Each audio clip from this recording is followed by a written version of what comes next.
Un avión de atrezo que tiene un accidente en una película y 15 años más tarde se estrella de verdad. Es que suena a guión. Totalmente. Lo que vamos a descubrir hoy sobre Aeropuerto 75 redefine eso de que la realidad supera la ficción. Es una historia que cuanto más rascas, más extraña se vuelve. Totalmente. Hoy nos metemos de lleno en un clásico del cine de catástrofes de los 70. Pero es que no es solo una película. No, para nada. Es una cápsula del tiempo, es una comedia sin querer serlo, y como dices, es el centro de una coincidencia macabra que parece una película aparte. Exacto. A ver, para ponernos en situación, hablamos de Aeropuerto 75, año 1974. La cumbre del género. La cumbre total. Ese año tuvimos El Coloso en llamas, Terremoto y esta. Formaron lo que algunos llamaron la Santísima Trinidad del cine de desastres. Y para muchos niños de la época, estas películas eran su Star Wars. Eran el gran evento del año. Y lo más curioso es cómo empezó todo, porque no estaba pensada para ser tan grande. Para nada. De hecho, en su origen iba a ser algo súper modesto. El guión se pensó para un simple telefilme, una peli para la tele y ya. Ajá. Pero un productor, Jennings Lang, le vio el potencial. Dijo, a ver, si le metemos presupuesto y sobre todo un cartel lleno de estrellas, esto puede reventar la taquilla. Y le inyectó $3 millones. 3 millones, que en la época era una pasta, y la lanzó a los cines. ¿Y funcionó la apuesta o no? Vaya si funcionó. Recaudó $103 millones en todo el mundo. ¡Qué barbaridad! Un negocio redondo. Demostró que esa fórmula de muchas estrellas famosas en peligro era, vamos, una mina de oro. Pero claro, aquí empieza lo interesante. Conseguir a esas estrellas y sobre todo ver la actitud que tenían en el rodaje ya te dice mucho de la película que estaban haciendo. Uf, muchísimo. Es que vamos a desglosar eso, porque el reparto es una auténtica locura. Tienes a leyendas por todas partes. Pero por lo que se sabe, parece que nadie, pero nadie, pensaba que estaba haciendo una obra de arte. Ninguna ilusión, vamos. Cero. Empecemos por el cabeza de cartel, Charlton Heston, un ícono, un ganador del Oscar. Claro. Pues bien, según sus diarios personales, que son una fuente increíble, él sabía perfectamente dónde se metía. Usó la palabra basura para describir el guión. Así, tal cual, basura. Textualmente. Escribió que lo hacía solo por el cheque, única y exclusivamente. Qué poco glamour. De hecho, hay una nota en su diario que es fascinante. Dice algo como: supongo que me quieren para tener un nombre que poner en el cartel por encima del propio Boeing 747. Alucinante. No hay escenas de actuación reales para mí. O sea, él entendía que su trabajo era ser un reclamo, ser más grande que el avión. Y no era el único con esa actitud, ¿no? Porque en el reparto también estaba Linda Blair. Justo, que venía de ser un fenómeno mundial con El Exorcista. Claro, la niña. Aquí hacía de la famosa pasajera enferma que necesita un trasplante. Un papel para dar pena, básicamente. Pues su opinión fue, si cabe, más demoledora que la de Heston. Ah, sí. Después de ver la película, su veredicto fue: ojalá me hubieran eliminado del montaje. Qué fuerte. Sin filtros. Ninguno. Se ve que para ella fue una decepción tremenda. Claro, venía de un proyecto súper intenso y aclamado y se mete en esto. Pero si hablamos de leyendas, para mí, la presencia más surrealista es la de Gloria Swanson. Es que eso es otro nivel. Una de las mayores estrellas del cine mudo. En su último papel para el cine, es casi una película dentro de la película. Es increíble. Le ofrecen el papel que, ojo, antes habían rechazado Greta Garbo y Bette Davis. Casi nada. Swanson acepta, pero pone una condición: quería interpretarse a sí misma. Y no solo eso, se dice que ella misma se escribió sus diálogos. Y el resultado es raro, por decirlo suavemente. Es más que raro, es metacine puro. Su personaje, Gloria Swanson, viaja con su secretaria y se pasa la peli dictando sus memorias. Ajá. Pero los diálogos la acercan peligrosamente a su personaje de Norma Desmond en El crepúsculo de los dioses. Habla de volar con Cecil B. DeMille, de hacer acrobacias. Es como si Norma Desmond se hubiera colado en un avión a punto de estrellarse. Es hipnótico de lo fuera de lugar que está. Totalmente. Y piensa que podríamos haber tenido a Bette Davis ahí. La película habría sido otra cosa. Y para rematar el tema casting, hay otro casi famoso. El papel de la pasajera alcohólica que interpreta Myrna Loy. Ese lo rechazó Joan Crawford. También. Parece que el guión circuló por las agendas de todas las grandes damas de Hollywood y la mayoría dijo: mira, no gracias. Exacto. Pero aquí viene un detalle que con el tiempo se ha vuelto fascinante y que casi nadie conoce. A ver. Si el reparto de estrellas consagradas ya era peculiar, es que la película sirvió de cantera para futuras estrellas de la televisión de los 70s y los 80s. Ah, esto me encanta. Es como jugar a buscar caras conocidas antes de que fueran famosas. Totalmente. Por ejemplo, el ingeniero de vuelo. Un personaje que se llama Julio, muy de la época, que no para de tirarles la caña a las azafatas. Sí, con más frases que hoy chirrían bastante. Pues ese actor es un jovencísimo Eric Estrada, años antes de ponerse el uniforme de policía y ser el icónico Punch en la serie Chips. No puede ser. El ligón de manual es Poncherelo. Ahora que lo dices, es imposible no verlo. ¿Hay más? Claro que sí. Hay 2 pasajeros borrachos en la zona del bar del avión, que se pasan media película haciendo el ganso. Sí, me acuerdo. Uno de ellos es Jerry Stiller. Décadas después, todo el mundo lo conocería como Frank Costanza, el padre de George en Seinfeld. El del Festivus. Estaba en ese vuelo. Es increíble. El mismísimo. Y su compañero de juerga, el otro borracho, es Norman Phil. ¿Qué sería? ¿El señor Roper? El sufrido casero de Apartamento para 3. Así que tienes en el mismo avión, sin que nadie lo supiera, a futuras estrellas de Chips, Seinfeld y Apartamento para 3. Es un cruce de caminos televisivos alucinante. ¿Ya ves? Pero si el casting era una mezcla de cinismo y surrealismo, la producción llevó las cosas a otro nivel.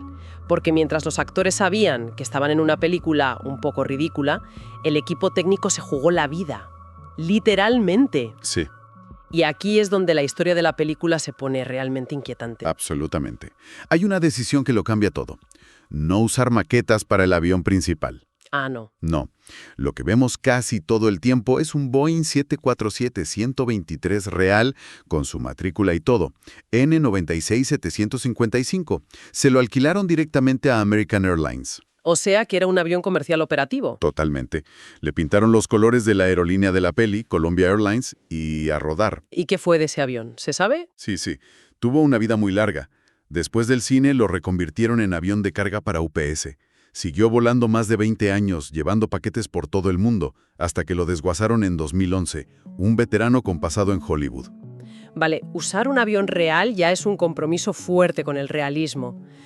Pero la escena que todo el mundo recuerda es la transferencia del piloto desde el helicóptero. La escena clave. Siempre pensé que eso eran efectos especiales, un truco de cámara. Pues no.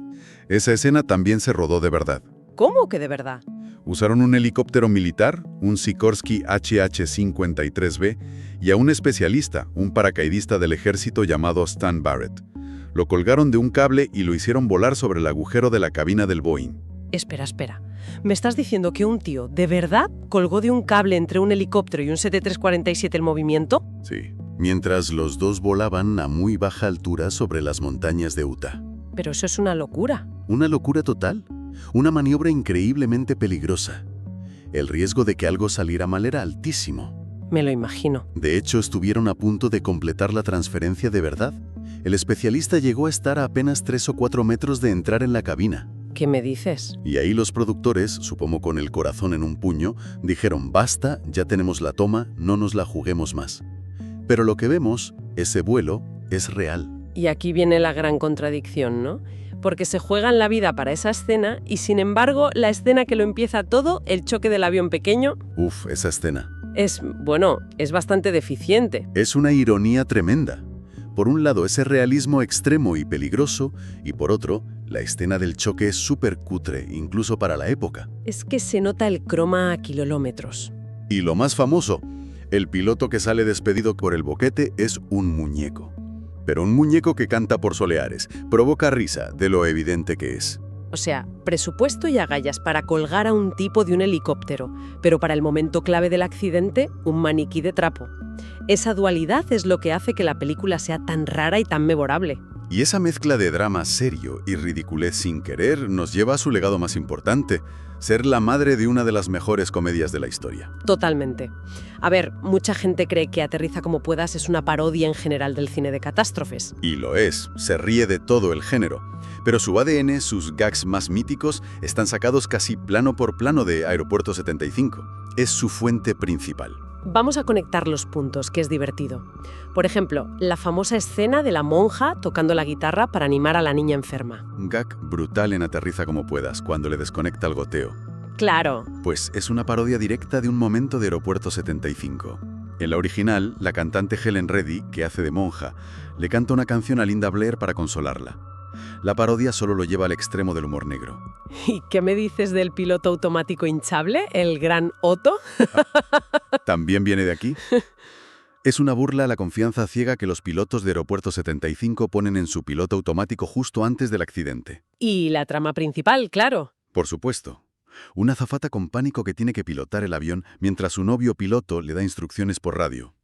Es la misma premisa, un calco. Es que el parecido es tan descarado que cuesta creer que no tuvieran problemas legales. O los tuvieron. O casi. Universal, el estudio de Aeropuerto 75, amenazó con demandar a los creadores de Aterriza como puedas por plagio. ¿En serio? Sí. La amenaza fue tan seria que se canceló un cameo que iba a hacer Helen Reddy, la monja cantante original. Vaya. Lo más gracioso es que George Kennedy, el único actor que sale en las 4 películas de la saga Aeropuerto, confesó años después que le dio mucha pena que no le invitaran a la parodia, sentía que se lo había ganado. Hombre, desde luego. Y esta conexión con la comedia es lo que más se recuerda hoy. Pero hay una última conexión, mucho más oscura, que nos devuelve al principio de la conversación. Así es. El punto donde la ficción de la película se cruza con la realidad de la forma más trágica que te puedas imaginar. Efectivamente. Y todo gira en torno a ese avión pequeño que provoca el accidente en la película. El Beechcraft Baron, sí. Ese. En la peli, lo pilota un empresario que sufre un infarto y se estrella contra la cabina del 747. Es el detonante de todo. Vale. Y para rodar eso, usaron un avión de verdad. Un Beechcraft A-55 Baron, con una matrícula concreta. N975Y. Un actor secundario al fin y al cabo. Exacto. La película se estrena en 1974. Es un éxito. El avión, como cualquier otro, sigue su vida, cambia de dueños, vuela durante años. Y entonces llegamos al 24 de agosto de 1989. 15 años después del estreno. 15 años. Ese mismo avión, el de la matrícula N975Y, el que actuó en la película, estaba sobrevolando Tracy, en California. Y en un momento dado tuvo una colisión en el aire con otro avión, un Cessna 180. No. ¿Sí? El avión que en la ficción se estrellaba contra otro avión en pleno vuelo. Tuvo el mismo accidente en la vida real. Exactamente el mismo. Un accidente mortal. Todos los ocupantes de las 2 aeronaves fallecieron. Es un caso absolutamente escalofriante. Es que te deja helada. Es la vida no solo imitando al arte, sino replicando la tragedia con una precisión que da miedo. Ahora se entiende por qué Aeropuerto 75 es mucho más que una simple película de catástrofes. Es un documento de una época de Hollywood, una comedia sin querer y, de forma macabra, la crónica de un avión con un destino real y trágico. Cambia por completo como ves ese esquema del choque. Lo que antes era un efecto especial un poco cutre, ahora lo ves con un peso diferente, sabiendo lo que le esperaba a ese pequeño avión en el futuro. Totalmente. Y esto me lleva a una última reflexión. Las películas, una vez terminadas, parecen productos cerrados, ¿no? Sí, parece que ahí acaba todo. Pero los elementos que las forman, los actores, los decorados, hasta los vehículos, continúan sus propias historias en el mundo real. Y a veces de formas que nadie podría haber previsto. La pregunta que queda en el aire es: ¿cuántas otras historias ocultas o destinos inesperados se esconden detrás de las cosas y las personas que vemos en pantalla, esperando a que alguien las descubra?